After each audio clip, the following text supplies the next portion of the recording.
Magandang oras mga kababayan, mga ka-Golden Boy. Nako, ito'y hindi magandang balita para kay Bato de la Rosa. Mismo si VP Sara ang nagsasabi na si Bato ang mauuna sa kanya na arestuhin. At siya rin ay talagang kasama daw sa listahan ng ICC at ng iba pang opisyalis ni Digong noong administrasyon nito.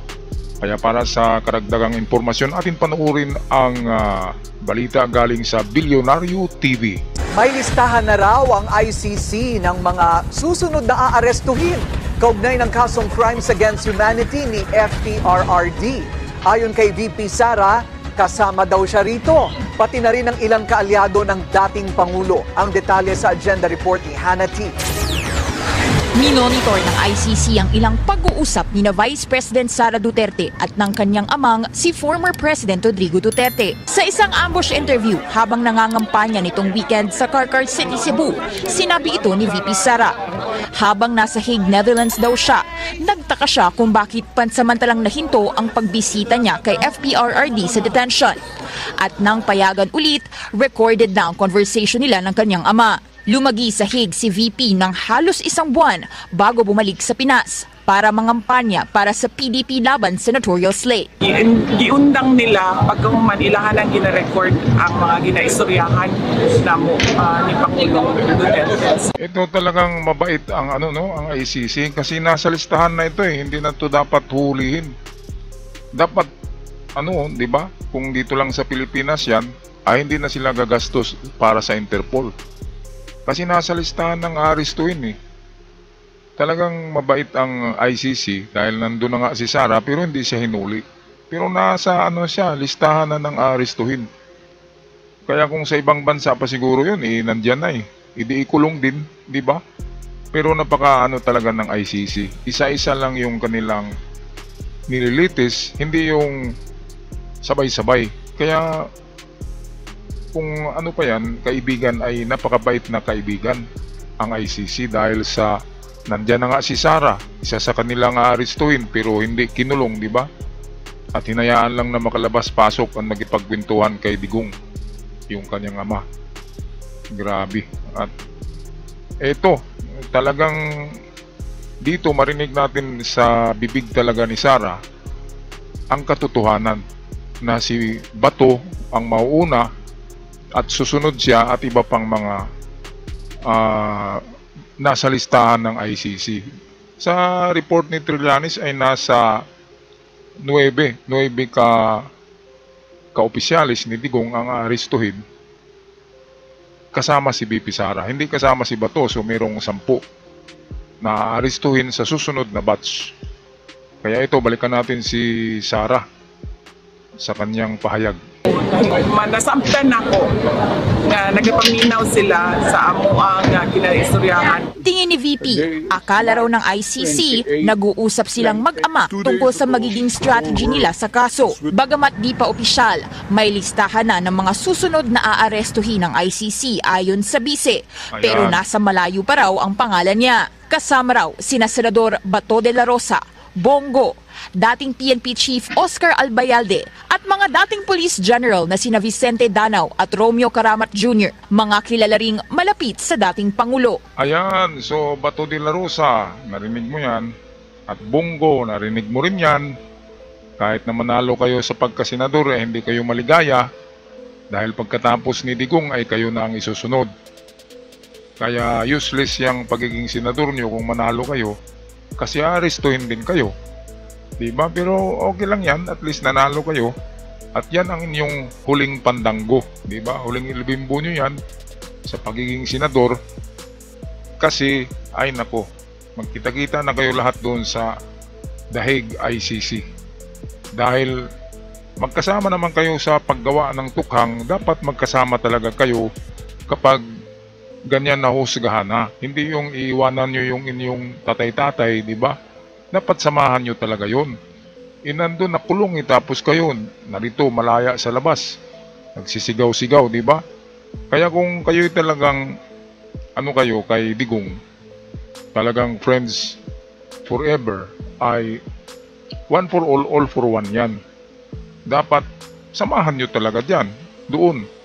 At voluntaryo na kayo na pumunta ng ICC, sabihin nyo, okay, ikulong nyo rin kami at imbestigahan. Kasi gusto namin magsama-sama na. Ganyan yan kapag magkaibigan, sama-sama sa kulungan. Okay, balik tayo sa ating balita courtesy sa atin ng Bilyonaryo TV. Para kay De La Rosa, kaya lang naman daw dinala sa ICC ang dating Pangulo dahil di raw alam ng mga dayuhan ang nangyayari dito sa Pinas. Na yung sinasabi nila na 30,000 kuno na namatay at dinakapan lang ng maraming numero. Isos ang Ginoo, ang tapang-tapang magsalita nitong si Bato kung ang kaharap mga DDS kasi naniniwala sa kanya 30,000 nga mahigit ginawa lang 30,000 ang natukang nyo, hindi nyo alam, pero alam nyo yan, pero nagbingi-bingihan lang. Ang malas mo, ikaw talaga ang right hand ni Digong noon saka si Albayalde, kaya dapat sabayan nyo sa pagsayaw si Digong ng Pandanggo at El Bimbo, di ba? Magkaibigan kayo, close friends kayo, di ba? Ano kayo itong magkasama nga sa inyong grupo na Grand Enterprise of Davao. Kaya harapin nyo yung musika na yan, kantahan nyo. Kasi magkasama nga kayo. No excuses yan. Bakit gagawa pa ng mga excuses na kung ano-ano? Diba klarong-klaro naman, merong mga ebidensya ang prosecution. Ang mga witness, merong ebidensya. So, face the music, yung ang kasabihan Hindi na yung kung ano-anong pinagsasalita, sigaw-sigaw ng sigaw pa. Walang mangyayari, hindi makikinig ang ICC sa sigaw-sigaw. Mabuti pa magtago ka na lang Bato, gawa ka ng mahabang tunnel katulad ng ginawa ng Hamas, yung hindi talaga na tunnel, di ba? Yung aabot hanggang buwan na tunnel na ang layo-layo, ang lalim-lalim para hindi ka na mahabol ng ICC. Di ba? Kaysa palaging nandyan ka sa labas, bilang na ang araw mo, hindi mo alam na baka after 6 months, ay narito na naman ang Interpol at hulihin kayo. Diba? Wala kayong magawa Kasi ang presidente si PBBM ay pabor talaga na ipahuli kayo kasi ang iingay-ingay nyo. Gumagawa kayo ng destabilisasyon sa gobyerno, kaya iniisa-isa kayong iligpit, hipusin, dahil ang ingay-ingay nga Tapos yung mga tao naguguluhan na, nabudol-budol na ang isip. Kahit yung bigas ang sarap-sarap, sasabihin na halong NFA. Talagang mga tarantado itong mga DDS. Yung vlog ko sa kabilang channel na bigas ay ipalabas na sa Mayo 1. Ano yung pumasok na mga DDS doon? Sabi ay hinaluan daw ng NFA. Ano kung hinaluan ng NFA? Bagong bigas naman yun, di ba? At 20 pesos lang. Ang NFA rice nga, 29 pesos Tapos, kahit ihalo yung NFA doon sa masarap na bigas, ay masarap pa rin na bigas dahil bagong bigas yan, galing harvest pa lang ng mga farmers. Kaya kung ano-ano lang sinasabi nitong mga DDS, nandyan na nga ang bigas. Sasabihin pa na halong NFA, pero pala, sikretong bumili sila at malakas kumain ng 20 pesos per kilo na bigas. Yan ang katotohanan. Balik dito tayo kay Pugita Calvo. Yun ay lahat na yun ay mga fake news. Habang nangangampanya sa Mangaldan, Pangasinan kagabi kasama ang PDP, sinabi niyang may masaya raw sa pagkakaakusa sa dating Pangulo. Ang masaya ay yung CPP, NPA, NDF. Sila pong nasa likuran itong lahat na ito. Naggagamitan na sila. Yung mga nakaupo sa power, ginagamit yung mga makakaliwa. At itong mga makakaliwa rin ay gagamitin ng ating gobyerno tingnan nyo, para guluhin ang ating bansa. Tingnan nyo itong sinasabi ni Bato. Baliktad Di ba nakita nyo mga kababayan yung ating vlog noon na nakipag-uusap si Digong kay Juma, kay Maria Sison, yung chairman ng CPP-NPA. At sabi ni Digong, NPA din siya. At makita natin doon sa picture, kasama niya ang mga NPA sa bundok. Ngayon, bakit sabihin ni De La Rosa na kalaban nila ang NPA? Ikasama nga nila ang NPA. Ngayon ang NPA, yung mga aktivista kasi, katulad ni Luke Espiritu, ay nakikita nila na hindi talaga maganda ang ginagawa ni Digong sa ni Bato and company sa mga kasama. Kaya kahit mga rebelde yan, kahit mga kaibigan niya ni Digong, ay meron silang di ba? Sariling disposisyon at nakikita na nga nila na dapat na makulong itong mga taong ito. Kaya hindi sumusuporta kay PBBM ang mga rebelde, alam natin yan. Ang rebelde ay rebelde talaga yan, hindi pwedeng pro-administration yan. Pero sa panahon ni Digong, sabi ni Digong, isa sa mga paa ng mga rebelde ay nasa loob na ng Malacanang. Ibig sabihin, ang Malacanang ay libre sa pagpasok ng mga NPA. Yung mga propaganda noon ni Digong na kinalaban daw ang NPA, hindi yan totoo. Dahil meron tayong video na nagpapatunay. O pwedeng isingit natin dito. Ito. Duterte, maluwag yung bunganga.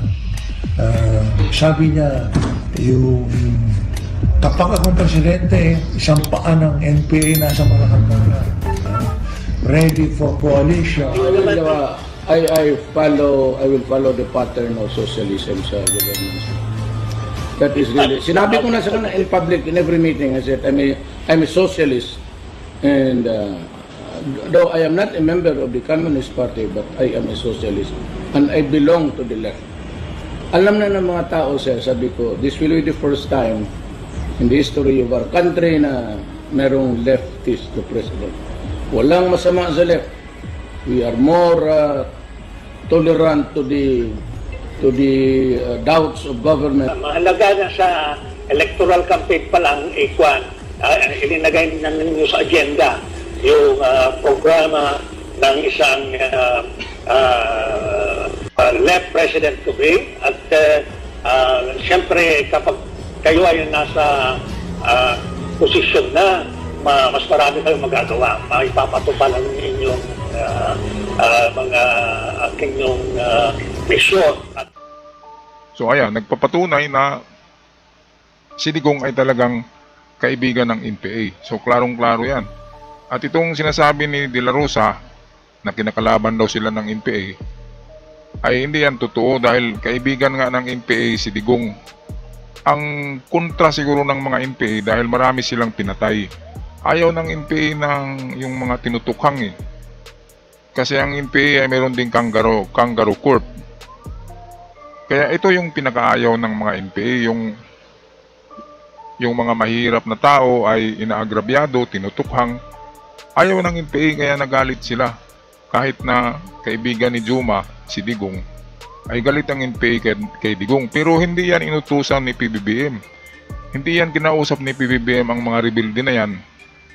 Dahil si PBBM ay nagkapagyera sa mga rebelde. Ay talagang ang rebelde ay ayaw talaga sa mga ginagawa nila Bato noong kapanahonan ng tukang. Yan ang katotohanan. Itong sinasabi ni Bato ay baliktad eh. Imbis na sisihin niya ang NPA, NDF, ay wag na. Sabi ng mga rebelde ng NPA, CPP, ay mag-concentrate na lang daw si Bato sa paano niya i-depensa ang pag-aresto sa kanya ng Interpol ng ICC. Yun ang maganda, yun ang tamang gawin. Yun ang pagplanuhan ni Bato ngayon. Hindi yung nandyan siya sa rally, tapos salita, sigaw ng sigaw. Lumabas na yung litid niya, tapos yung ulo niya sumisinaw, di ba? Sinaw kaayo. Ang ulo niya kalbo, parang pugita. Kapag nagagalit siya ay kumikintab eh. Kaya yung mga ganyang ginawa ni Bato, walang kabuluhan kasi hindi naman yan pakinggan ng ICC. Ang ebidensya ang tinitingnan ng ICC. Kaya kahit na magsisigaw, walang magawa, huwag na lang magsigaw. At gagawa na lang ng paano idepensa yan ni Bato, o pwedeng magtago na siya ngayon katulad ni Bantag.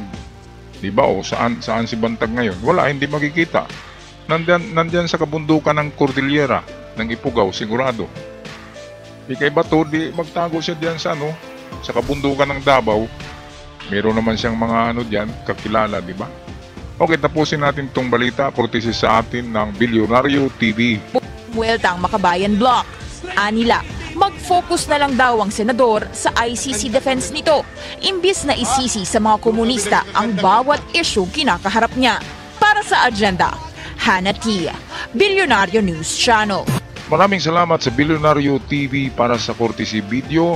At ako'y magpaalam na mga kababayan, mga ka-Golden Boy, sa mga bago pa lamang nakabisita, huwag kalimutan mag-subscribe para palagi tayong updated sa mga bagong uploads. At sa aking avid followers, maraming salamat. Paalam.